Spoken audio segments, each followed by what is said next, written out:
Now let's use rubber bands as weights.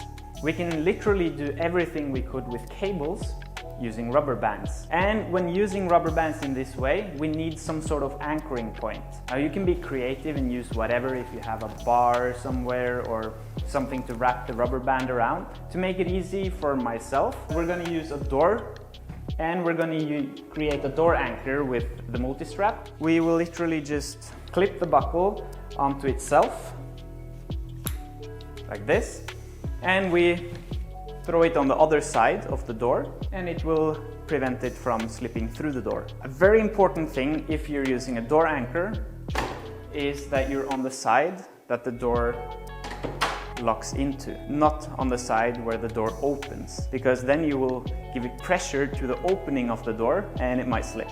In this case, we will just create pressure closing the door harder, which is much safer.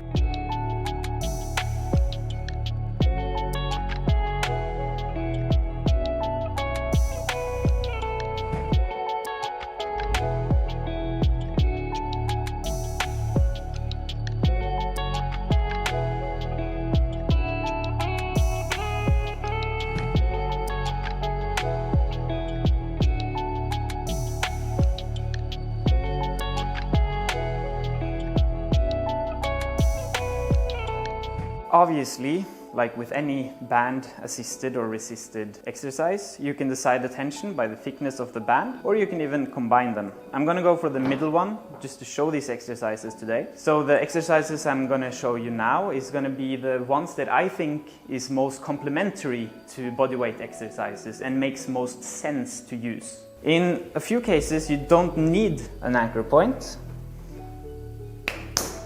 but it's not all exercises where this is convenient.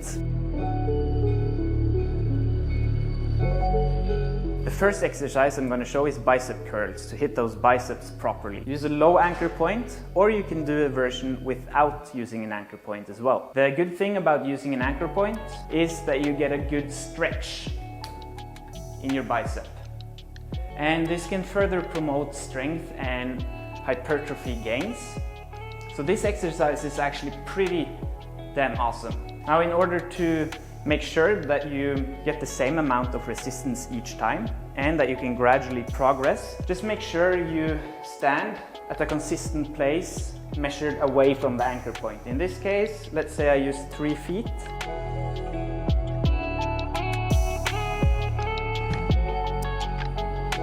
But I can make it more difficult if I make that 4 feet. And at some point, the stretch of the band or the tension is so high that it makes more sense to move onto a thicker band.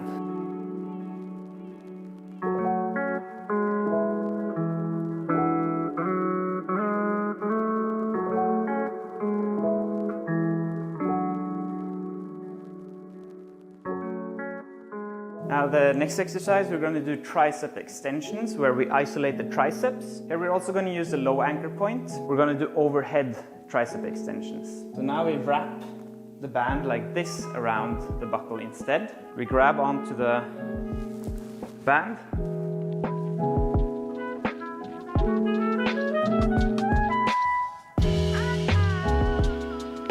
Now the further down on the band you grab, the more resistance you're going to get. But at some point, it makes more sense to move on to a thicker band.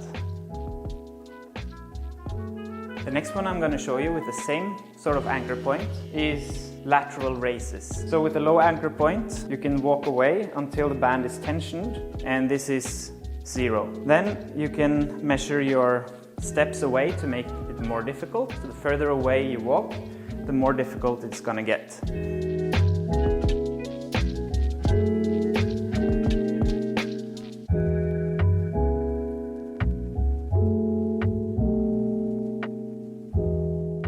A better way to train your shoulders in a similar manner, especially if you're focusing more on developing strength for planche, is doing front raises, 2-armed with a mid-anchor point.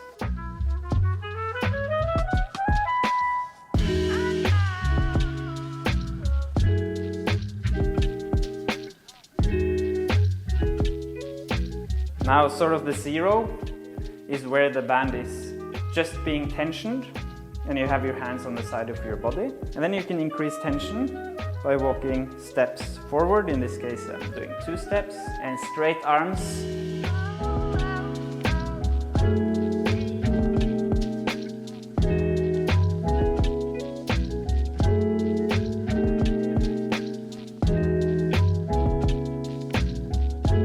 Now, a lot of people will feel these as much in your biceps as in your shoulders. Depends a little bit what your sort of personal weakness is if you haven't done a lot of these. But these will be much more relevant to planches as an accessory exercise, let's say. You can also use this setup to do rows. But if you have a suitable setup to do bodyweight rows, I'd rather recommend that. This would be more like an emergency solution to train some pulling and back strength if you don't have pull-up bars and places to perform bodyweight rows available. Point 0 is where the band is just being tensioned. Your arms is on the side of your body. From here you can walk steps backwards to increase the tension. In this case I'm doing 3 steps and pulling back.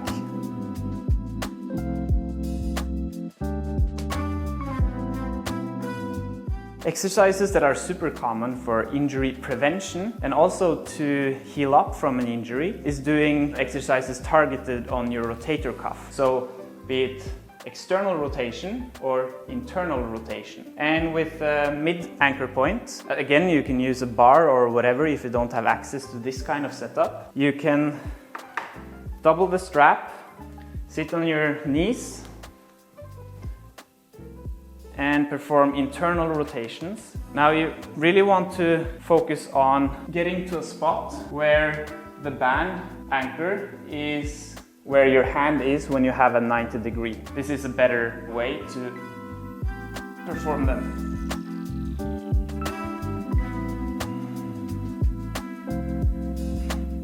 And in an exact similar way, you can do them, in this case, something like here. Elbow is in line with the anchor point. You can use your feet to resist and rotate back. And those 2 exercises are great to build your rotator cuff strength. So doing a double band like this might be a little hard for a lot of people, even when using the skinnier bands. So here you can also thread through and use single bands and decide the resistance by how far in you're pulling.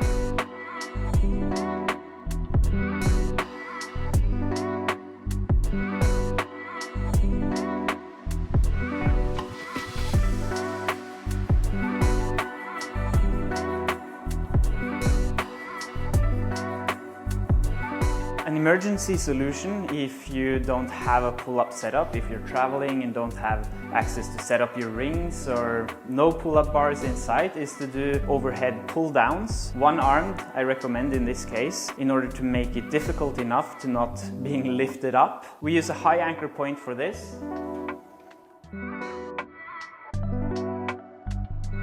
And here you have 2 choices.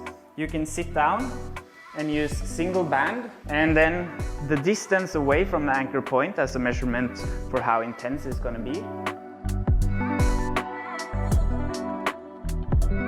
Or you can do a double band where you just pull the band through, and it's going to be much more intense, obviously. Then you don't need to be as far away. But again, if you want it a little bit harder, step 1, step a little further away, and boom.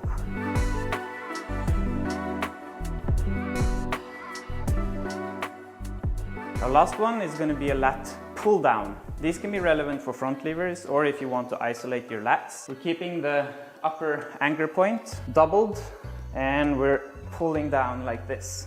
You can also walk a little further away, out with your bum.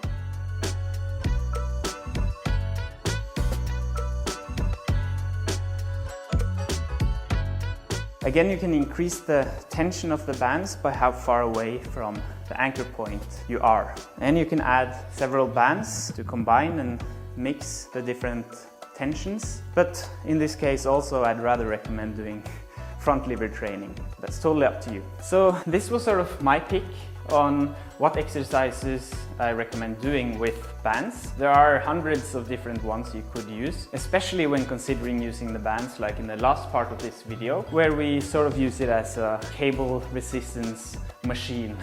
But I hope you learned something from these exercises. And if you don't have rubber bands and need rubber bands, check out Movement Made. We source our rubber bands sustainably and ethically, and we make them in a way that makes them more robust and better tension profile than other brands. See you guys later.